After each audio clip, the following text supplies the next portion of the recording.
گزشتہ نشست میں بسم اللہ الرحمن الرحیم سے متعلق ہماری گفتگو ہو رہی تھی. میں نے یہ عرض کیا تھا کہ آئندہ نشست میں بسم اللہ الرحمن الرحیم کے بارے میں زیادہ تفصیل سے بات کریں گے. جناب عطار رضی اللہ تعالی عنہ سے روایت ہے کہ بسم اللہ الرحمن الرحیم پہلی مرتبہ جو یہ اتاری گئی یا وجود میں آئی تو وہ اس طرح سے تھی کہ رب تعالیٰ نے لوح و قلم تخلیق کیے اور قلم کو حکم دیا کہ وہ لوح محفوظ پر تحریر کر دے. تو اس حکم کی تعمیل میں قلم سے جو سب سے اولین کلمات نکلے وہ بسم اللہ الرحمن الرحیم تھے اور وہ لوح محفوظ پر سب سے پہلے تحریر کیے گئے اور اس کے بعد پھر بحکم تعالی لوح محفوظ پر ازل سے ابد تک کے تمام واقعات محفوظ کر دیے گئے. اسی روایت کے مطابق جب بسم اللہ الرحمن الرحیم تحریر کیا گیا تو اس تحریر سے پہلے ہوائیں بہت زور سے چل رہی تھیں، لیکن جو ہی اس کی تحریر شروع ہوئی تو ہواؤں کا چلنا بند ہو گیا، چیزیں رک گئیں. دو نشست پہلے جو میں بسم اللہ الرحمن الرحیم کے وظائف سے پیدا ہونے والے اثرات کا ذکر جب کر رہا تھا کہ اس میں ایک ہی اثر میں نے بتایا جس سے میں گزرا کہ جس طرف انسان جو اس کا عامل ہے یا اسے بہت کثرت سے پڑھتا ہے، اگر وہ نگاہ جما دے تو چلتی ہوئی چیزیں تھم جاتی ہیں. وہ بات آج آپ کی سمجھ میں آ جائے گی کہ جب اسے اتارا گیا تو چلتی ہوئی ہوائیں تھم گئی تھیں. اس کے بعد پھر جب حضرت آدم علیہ السلام کی تخلیق ہوئی اور وہ جنت سے نکال کے زمین پر بھیج دیے گئے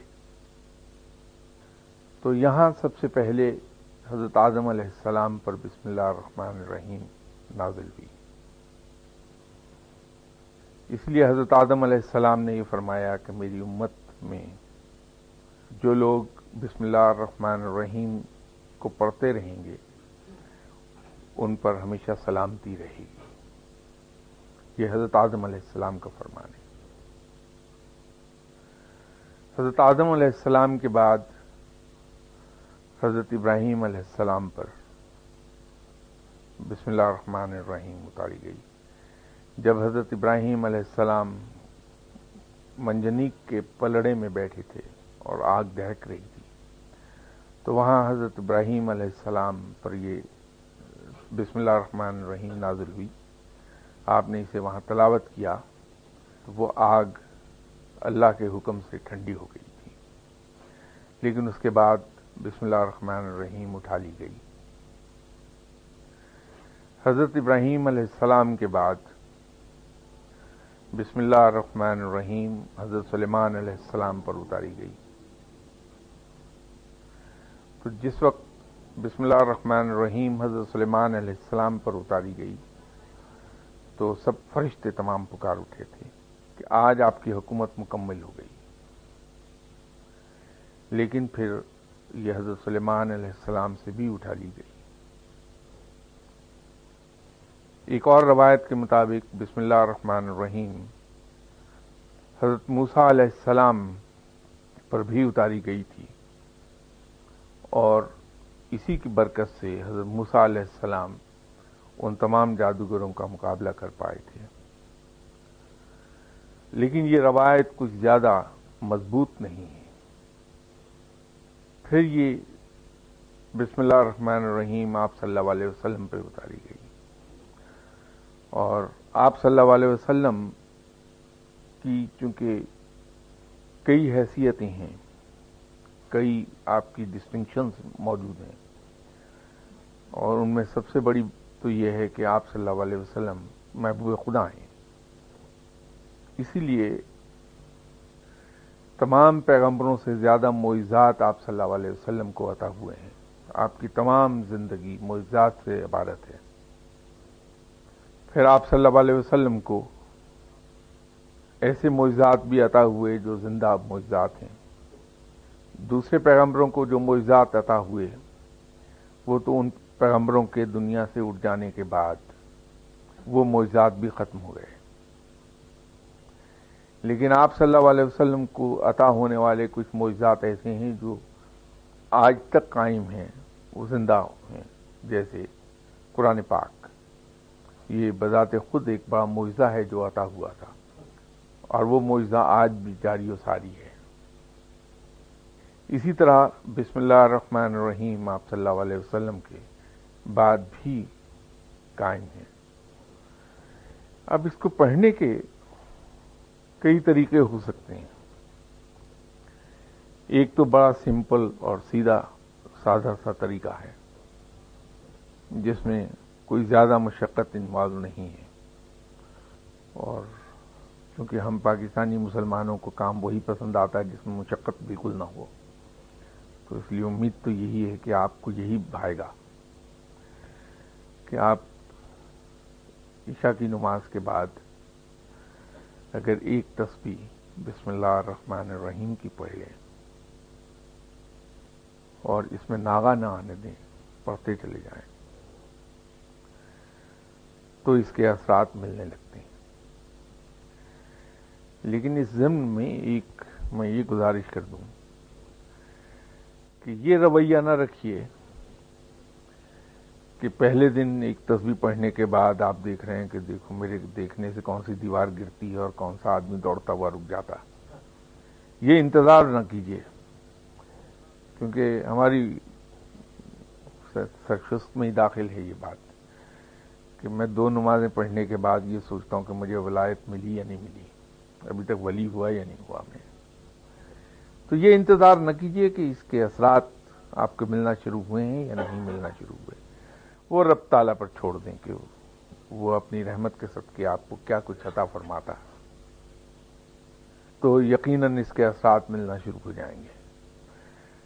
اب اسی سلسلے میں ایک اور چیز میں آپ سے واضح کر دوں کہ اس کے اثرات کے شوق میں یہ نہ ہو کہ صرف ہم عشاء کی نماز ہی ادا کرتے رہیں، کوئی فائدہ نہیں ہوگا اس کا۔ تو اس کے لیے آپ پابندی سے 5 وقت نماز پڑھیے، اور اس کے ساتھ ساتھ 2-3 چیزوں سے قطعی طور پہ پرہیز کر لیجئے، ان کے قریب سے بھی نہ گزریں۔ ایک تو کسی کی غیبت مت کیجیے، کسی کے عیبوں سے پردہ نہ اٹھائیے بلکہ پردہ ڈال دیں۔ اور دوسرا یہ ہے کہ کسی شخص کے بارے میں دل میں قطعی طور پہ کسی قسم کا کوئی کینہ، بغض یا گلہ شکوہ نہ رکھیے، شکایتیں نہ ہوں دل میں آپ کے۔ دل کو بالکل پاک صاف رکھیے ان چیزوں سے۔ اور تیسری بات یہ ہے کہ کسی سے انتقام لینا تو بہت دور کی بات ہے، انتقام لینے کا سوچیے بھی نہیں۔ جو ہی دل میں خیال آئے لاحول پڑھیے، اس خیال کو دوڑا دیجیے کہ میرا کیا کام ہے، یہ سنت کے خلاف ہے انتقام، تو انتقام نہیں لوں گا میں، معاف کر دینا ہے، ان سنت ہے۔ تو یہ 3 چیزوں سے قطعی پرہیز ضروری ہے، قطعی پرہیز۔ ان چیزوں کے قریب بھی مت جائیے، تو انشاءاللہ تعالی آپ کو رب تعالیٰ کی طرف سے مجھے اس کی رحمت پہ پورا بھروسہ ہے کہ انعامات بھرپور ملیں گے۔ ایک تو یہ طریقہ کار ہے۔ دوسرا، عمل اور وظیفے کی شکل اختیار کر جائے گا، اور اس میں پابندیاں بے پناہ ہو جائیں گی آپ پہ۔ وہ یہ ہے کہ اس کو 786 مرتبہ عشاء کی نماز کے بعد پڑھیے، اور بغیر کسی سے گفتگو کیے سو جائیے، 10 منٹ کے لیے آپ سوئیں، سو جائیے، اس کے بعد اٹھ کے جو چاہے کرتے رہیے، لیکن اس کے پڑھنے کے بعد گفتگو نہیں کرتے. تو یہ 40 دن تک کرنا پڑتا ہے. لیکن اس کے بعد یہ مت سمجھیے کہ 40 دن کر لیا تو ساری عمر بیٹھ کے آپ اس کا پھل کھاتے رہیں گے. یہ وقت کے ساتھ ساتھ کمزور ہوتا جائے گا. تو پھر طریقہ کار یہ ہوتا ہے کہ اس کو آپ 70 ٹائمز ڈیلی پڑھنا شروع کر دیتے ہیں، تو وہ چلتا رہتا ہے سلسلہ اس کا. یہ اس میں جو پرہیز ہے وہ یہ ہے کہ ایک تو بیف مت کھائیے آپ، باغ گوشت گائے کا. دوسرا، ایسی مچھلی جس سے کوئی اسمیل آ رہی ہو وہ نہ کھائیے. لہسن نہیں کھائیے، پیاز نہیں کھائیے، وائٹ مولی نہیں کھائیں. ریڈش بے شک کھا لیجیے کیونکہ اس میں اسمیل نہیں ہوتی. ان چیزوں سے دور رہنا پڑے گا. اور آف کورس جو چیزیں ممنوعات میں سے ہیں، شراب ہے یا سور کا گوشت ہے، ایسی چیزیں. اور جو پہلی 3 باتوں سے میں نے آپ کو منع کیا وہ بھی بنیادی شرط ہیں اس کی، یہ نہ کیجیے. تو 40 دن کے بعد اللہ سے امید ہے کہ آپ کو اس کے اثرات مل جائیں گے. یہ تو علمی چیز تھی، لیکن اس کے آخر پر میں ایک گزارش آپ سے اپنی طرف سے کرنا چاہتا ہوں. اس کو سب پڑھیے، ضرور پڑھیے، لیکن صرف یہ سمجھ کے کہ رب تعالیٰ کی طرف سے اتاری ہوئی ایک بہت بڑی نعمت ہے یہ. لیکن اس سے کسی قسم کی کوئی فائدے کا حصول ذہن میں نہ رکھیے، کیونکہ میرے نزدیک وہ کوئی زیادہ مستحسن چیز نہیں ہے کہ کلام الہی کو کسی دنیاوی کام کے لیے استعمال کیا جائے، دنیاوی فائدے کے لیے استعمال کیا جائے. کلام الہی تو اس لیے اتارا گیا تھا کہ یہ ہمیں اچھے اور برے کی تمیز سکھا دے، ہمیں ان چیزوں سے آگاہ کر دے جو اللہ کو پسند ہیں اور وہ جو اللہ چاہتا ہے کہ جس پر ہم عمل کریں، اور ان چیزوں سے آگاہ کر دے جس سے اللہ ہمیں منع کر رہا ہے. اور کلام الہی کی تلاوت کا ایک جو نیچرل امپیکٹ آنا چاہیے انسانی زندگی پر اور انسانی فطرت پر، وہ یہ ہے کہ انسان کے دل سے دنیا کی محبت نکل جاتی ہے، اسے دنیا حقیر معلوم ہونے لگتی. تو جس کلام کا حاصل یہ ہے، اگر ہم اس کلام کو دنیاوی فائدوں کے لیے استعمال کریں تو میرے نزدیک تو شرمندگی کی بات ہے. تو اس لیے آپ اس کو پڑھیے ضرور، لیکن میری گزارش یہی ہوگی کہ دنیاوی فوائد کو سامنے رکھ کے مت پڑھیے. اس لیے پڑھیے کہ یہ رب کا کلام ہے اور اس کے پڑھنے سے رب راضی ہوگا. تو اس کے فوائد بے پناہ مل جائیں گے، آپ کے نہ چاہتے ہوئے بھی ملیں گے. آپ کو وہ فوائد تو مل ہی جاتے ہیں، لیکن بقول حضرت علی کرم اللہ وجہہ کے کہ جو رزق آپ کی قسمت میں لکھ دیا گیا ہے وہ تو ہر حال میں آپ کو ملے گا، اس کو کوئی روک نہیں سکتا. یہ آپ پر ہے کہ اس کو حلال طریقے سے لے لیں یا حرام طریقے سے. جو رزق آپ کے لیے مقرر ہے وہ تو آنا ہی ہے آپ کو. تو اسی طرح اگر یہ نیت کیے بغیر آپ نے اسے پڑھا اور نیت صرف یہ ہوئی کہ اس سے رب راضی ہوگا، تو دنیاوی فوائد ملنے تو ہیں آپ کو، لیکن اس سے آپ کا نام اللہ کے دوستوں کی فہرست میں جائے گا. اور اگر دنیا حاصل کرنے کو کی تو اللہ تعالیٰ تو پھر اپنی طرف ادھار نہیں رکھتا. وہ اپنا حساب کتاب آپ سے برابر یوں کر لے گا کہ دنیاوی فوائد آپ کو دینے کے بعد ہاتھ جھاڑ لیجیے، آپ کے اب کچھ نہیں ملنا آپ کو سوائے دنیا کے. تو اس لیے آپ نیت یہی رکھیے کہ اسے کلام الہی سمجھ کے پڑھیے اور رب کو راضی کرنے کا ذریعہ. اور میں عرض کر دوں کہ شیطان کے بارے میں یہ کہا جاتا ہے کہ وہ اپنی تمام زندگی میں صرف 3 بار پھوٹ پھوٹ کر رویا ہے. ایک اس وقت جب وہ ملعون ٹھہرا اور اسے فرشتوں کی فہرست سے خارج کر دیا گیا اس کی تکبر کی وجہ سے. ایک اس وقت جب آپ صلی اللہ علیہ وسلم دنیا میں تشریف لائے. شیطان کو یہ معلوم تھا کہ آپ صلی اللہ علیہ وسلم جس تعلیم کو پھیلائیں گے اس میں شیطان کی کامیابی 0% ہے. اسے اپنی شکست بالکل صاف نظر آ رہی تھی. تو اس لیے آپ صلی اللہ علیہ وسلم کی پیدائش پر پھوٹ پھوٹ کے رویا تھا شیطان. اور تیسرا اس وقت رویا جب سورہ فاتحہ نازل کی گئی، کیونکہ اس میں بسم اللہ الرحمن الرحیم کا ایک بڑا حصہ موجود ہے سورہ فاتحہ میں. تو تیسرے موقع پر وہ رویا. یہ بسم اللہ الرحمن الرحیم کے فضائل میں سے ایک یہ بھی ہے اس کا.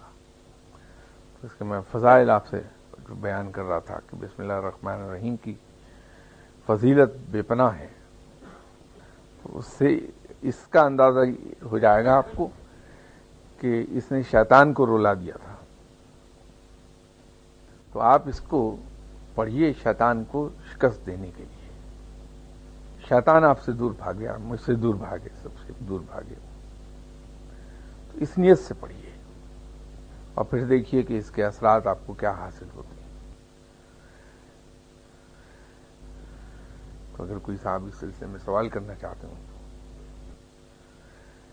سر 2 سوال ہیں. ایک تو یہ کہ یہ جو آپ نے کھانے کی جو 4 چیزوں کی پابندی بتائی ہے، اس میں سے جو پیاز، لہسن اور مولی ہے، وائٹ مولی، یہ کچی منع ہے کہ پکی بھی منع ہے؟ نہیں، یہ کچی منع ہے، لیکن اس کو زیادہ میں واضح کر دوں بات کو کہ یہ حلال چیزیں ہیں تینوں. اس کی ممانعت صرف اس لیے ہے کہ اس کی اسمیل سے فرشتے دور بھاگتے ہیں. تو چونکہ جب آپ بسم اللہ الرحمن الرحیم پڑھیں گے تو اللہ کی رحمت سے امید مجھے یہی ہے کہ پہلے ہی دن سے اس کے موکلات، اس کے فرشتے آپ کے ارد گرد جمع ہونا شروع ہوں گے. تو اگر اس کی اسمیل آتی ہے آپ کے منہ سے، مولی کی، پیاز کی یا مچھلی کی، تو اس اسمیل کی وجہ سے وہ دور بھاگنے لگتے ہیں. تو اس لیے اس سے کہا جاتا ہے کہ نہ کھائیے، ورنہ یہ حلال ہیں اور کسی کو کوئی حق نہیں کہ حلال چیزوں کو حرام قرار دے دے. جس کو اللہ نے حلال قرار دیا اس کو حرام قرار نہیں دیا جا سکتا. تو میں جو اس سے پرہیز کا کہہ رہا ہوں وہ صرف اس لیے کہ اس کی اسمیل سے فرشتے دور بھاگتے ہیں. دیکھیے کچی ہو یا پکی ہو، اگر اس میں اسمیل باقی ہے تو مت کھائیے. اگر اسمیل نہیں باقی، اب جیسے پیاز کچا کھایا جا سکتا، میں اس لیے اس کو بالکل واضح کہنے سے بھاگ رہا تھا کہ کچا پیاز بھی اگر نمک سے دھونے کے بعد کھایا جائے تو اس میں اسمیل باقی نہیں رہتی. تو میں کہہ دوں صاحب کچا کھانے سے پرہیز ہے، تو کوئی صاحب یہ کہیں گے صاحب وہ تو دھونے سے اسمیل جاتی رہتی ہے، اب آپ کو کیا اعتراض ہے؟ تو اس لیے میں آپ سے کہہ رہا تھا کہ یہ اس وقت تک کھانے سے پرہیز کر لیجئے جب تک اس میں اسمیل باقی ہے. اگر کسی بھی ترکیب سے اسمیل باقی نہیں رہتی تو اس کو کھائیے آپ. سر دوسرا سوال یہ تھا کہ آپ نے بتایا ہے کہ جو 786 ٹائمز والا ہے اس میں آپ نے فرمایا تھا کہ جی عشاء کی نماز کے بعد آپ وہ پڑھیں گے اور اس کے بعد پھر سو جائیں. اب یہ کہ کیا یہ عشاء کے فوراً بعد پڑھنا ہے یا سونے سے پہلے پڑھنا ہے؟ صاحب بات یہ ہے کہ اگر آپ عشاء کی نماز کے بعد تلاوت کلام پاک کرتے ہیں یا کچھ اور تسبیحات پڑھتے ہیں تو ان سب کو پڑھ لیجئے اور آخر پر اسے پڑھ لیں، اور پڑھنے کے فوراً بعد اپنے بیڈ پہ چلے جائیے اور جا کے آنکھیں بند کر کے سو جائیے. کسی سے گفتگو نہ کیجیے. پھر 5 منٹ کی نیند آپ لے لیں، اس کے بعد اٹھ کر چاہے جو جی چاہے کرتے رہیے. یہ پابندی ہے.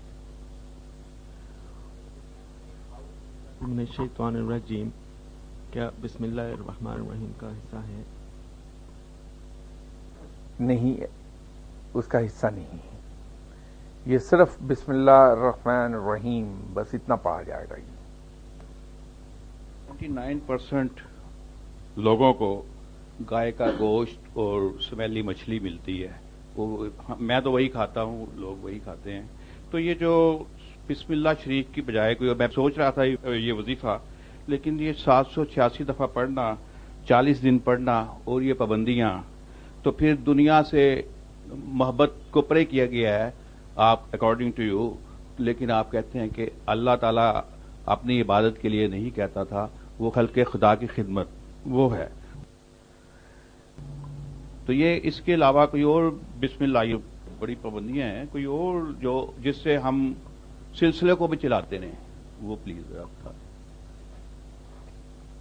دیکھیے صاحب، بات یہ ہے کہ میں تو ہمیشہ ایک بات کہتا ہوں کہ آپ صلی اللہ علیہ وسلم نے اپنا وقت 3 حصوں میں تقسیم کیا ہوا تھا. 24 گھنٹے کو 3 حصوں میں تقسیم کیا تھا. ایک حصہ آپ صلی اللہ علیہ وسلم نے وقف فرمایا ہوا تھا صحابہ کرام سے ملاقات کے لیے، بیرونی وفود سے ملنے کے لیے اور امور مملکت چلانے کے لیے. ایک حصہ آپ صلی اللہ علیہ وسلم نے اپنی ازدواجی زندگی کے لیے مخصوص کیا ہوا تھا، جس میں آپ اپنی ازواج مطہرات کا ہاتھ بھی بٹاتے تھے، ان کو ٹائم بھی دیتے تھے، ان کی دلجوئی بھی فرماتے تھے. اور جو تیسرا حصہ تھا وہ آپ صلی اللہ علیہ وسلم نے مختص کیا ہوا تھا اپنے آرام کے لیے اور عبادات کے لیے. اور آپ صلی اللہ علیہ وسلم نے اپنے ان زندگی کے تمام ایسپیکٹس کو ایک دوسرے میں گڑبڑ نہیں ہونے دیا کبھی. علیحدہ علیحدہ واٹر ٹائٹ کمپارٹمنٹ میں ہر چیز کو رکھ کے انڈیپینڈنٹلی نہایت آسن طریقے پر چلا دیتے. اگر ہم آپ صلی اللہ علیہ وسلم کی سنت پہ عمل کر لیں کہ ہمارا وقت کا وہ حصہ جو کاروبار کے لیے مختص ہے، ہم پوری دل جمعی سے اپنے کاروبار اور اپنی ملازمت اور دنیاوی فرائض وہ سر انجام دے دیں اس میں ما سوائے اس دوران آنے والی فرض عبادات کے، تو یوں دنیا بھی چلتی رہے گی. اور دوسرا حصہ اپنے وقت کا اگر ہم سنت کو فالو کرتے ہوئے مخصوص کر دیں اپنی فیملی کے لیے، تو یوں ہماری ازدواجی زندگی اور ہماری فیملی لائف بہت اچھی ہو جائے گی. اور دن کا تیسرا حصہ، اب 24 آورز میں سے تیسرا حصہ جو ہے وہ ہم مخصوص کر لیں عبادات اور آرام کے لیے، تو یوں عبادات کا سلسلہ بھی بہت اچھا چلے گا اور ہمیں آرام کے لیے وقت مل جائے گا. 786 مرتبہ پڑھنا اتنا دشوار نہیں ہے.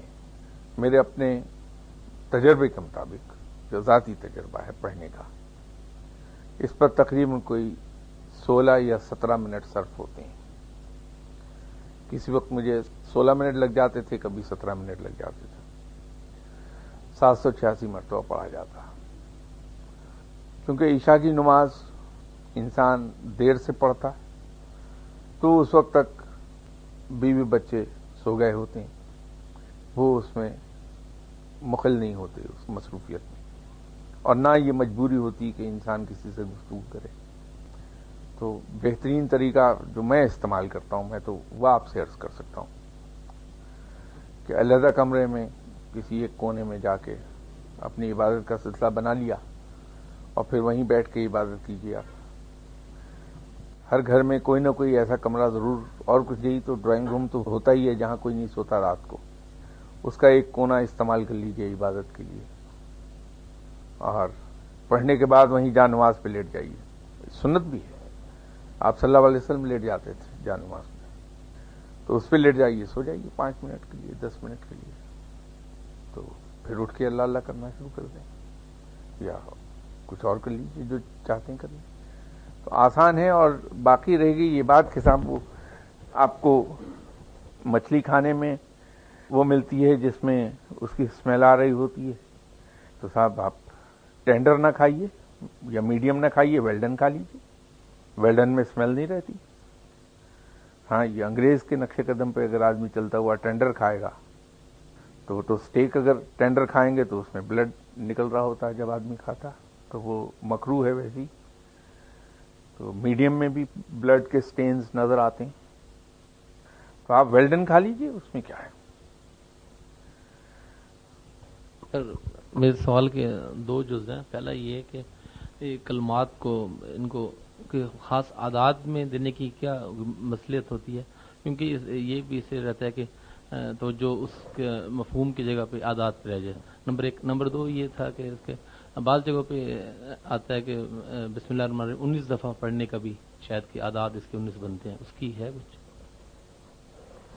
اس کے حروف 19 ہیں بسم اللہ الرحمن الرحیم کے، لیکن جو اس کی نیومیریکل ویلیو ہے نیمرولوجی کے تحت وہ 786 بنتی ہے۔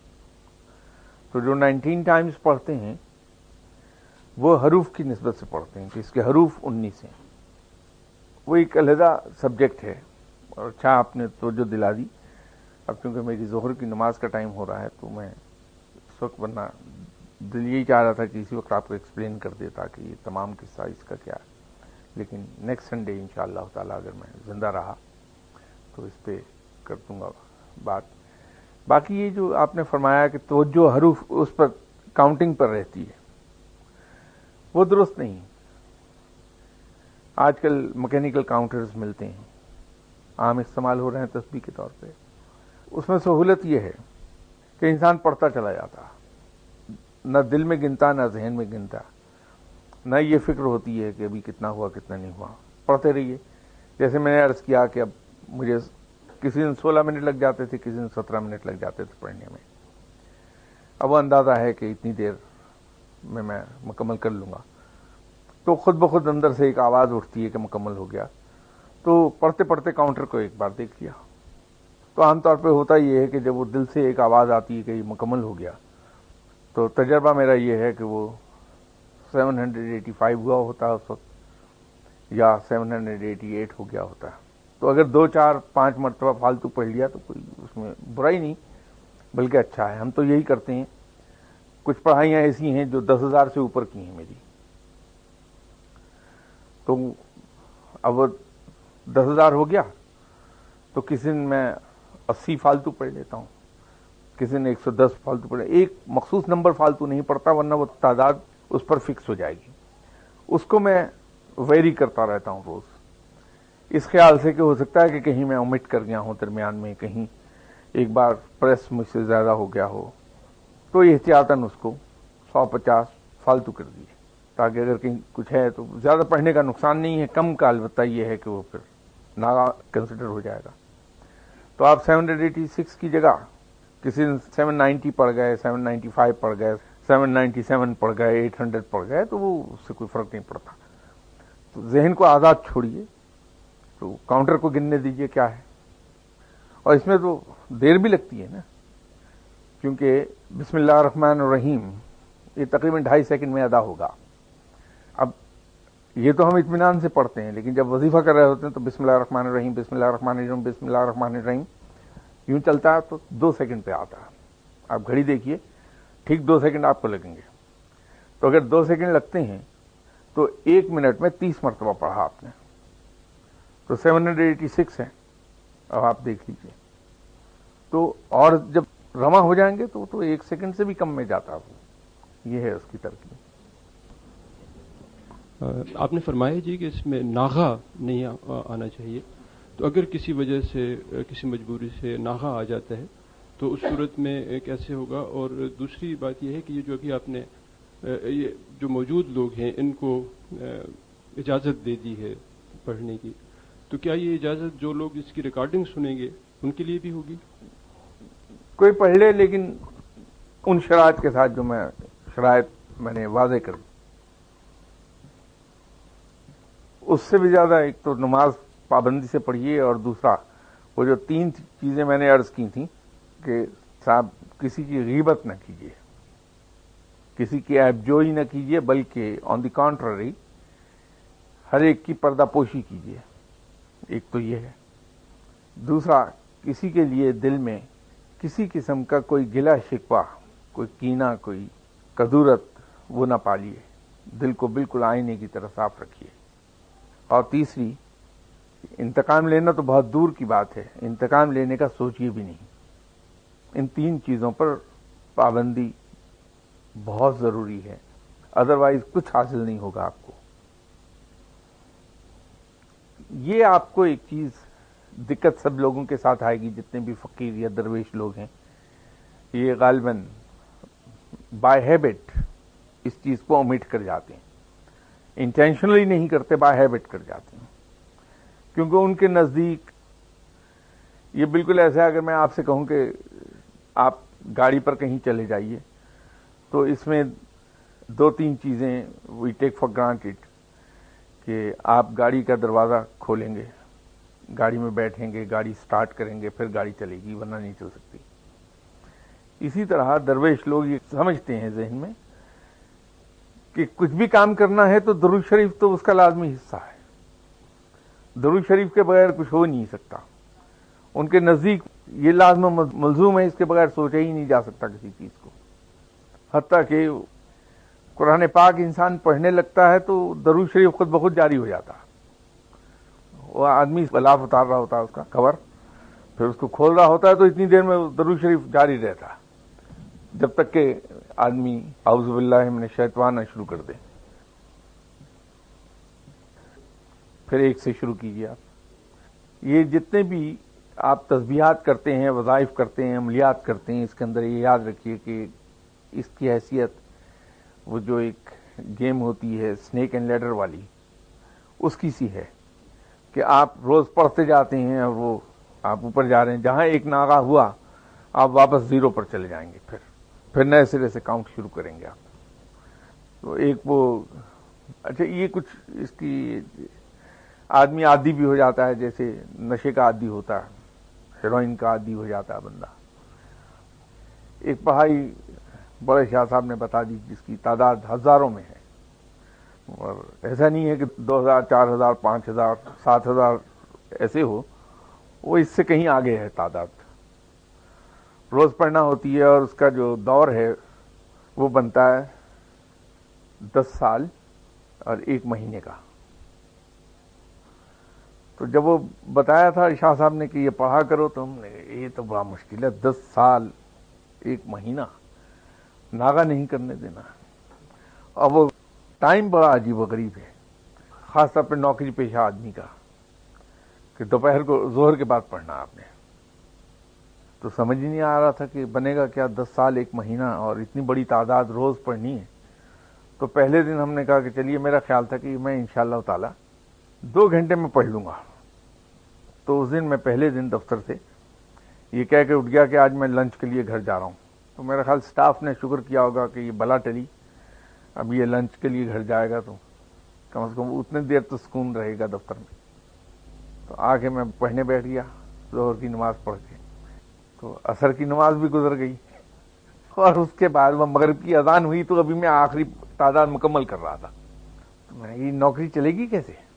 یہ تو روزانہ اگر میں ظہر سے مغرب تک یہ وظیفہ ہی پڑھتا رہا تو دفتر والے تیسرے دن کہیں گے جاؤ میاں گھر.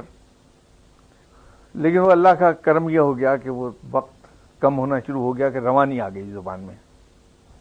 تو ہوتے ہوتے وہ 1 گھنٹے پر آ کے ٹک گیا معاملہ. تو 1 گھنٹہ تو قابل قبول ہے کہ لنچ ہوتا ہی 1 گھنٹے کا ہے. اب وہ 10 سال 1 مہینہ تھا کہ اب یہ دور مکمل کرنا ہے. ایک دن ناگا نہ ہوں. میں تو ٹورز پہ بہت جاتا ہوں، پھر کچھ کانفرنسز ایسی ہوتی ہیں جس کے اندر بہت سینئر لوگ ہوتے ہیں، جہاں گناہ کبیرہ ہے غائب ہونا. لیکن وہ اللہ تعالیٰ نے مدد کر دی، چلتا رہا سلسلہ. لیکن جب تک وہ 10 سال پورے ہوتے وہ نشہ لگ گیا مجھ کو.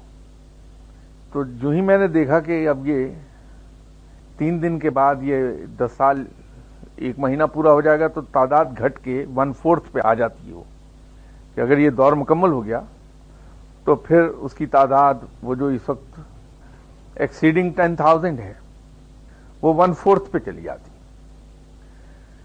تو ایسے ہی بیٹھے ہوئے دل میں آیا کہ یہ تو تعداد کچھ بھی نہ رہی، یہ تو 10 منٹ میں پڑھ لوں گا اس کو. تو ہم نے سوچا ایک ناغہ کر لو، پھر 0 سے شروع کرتے ہیں.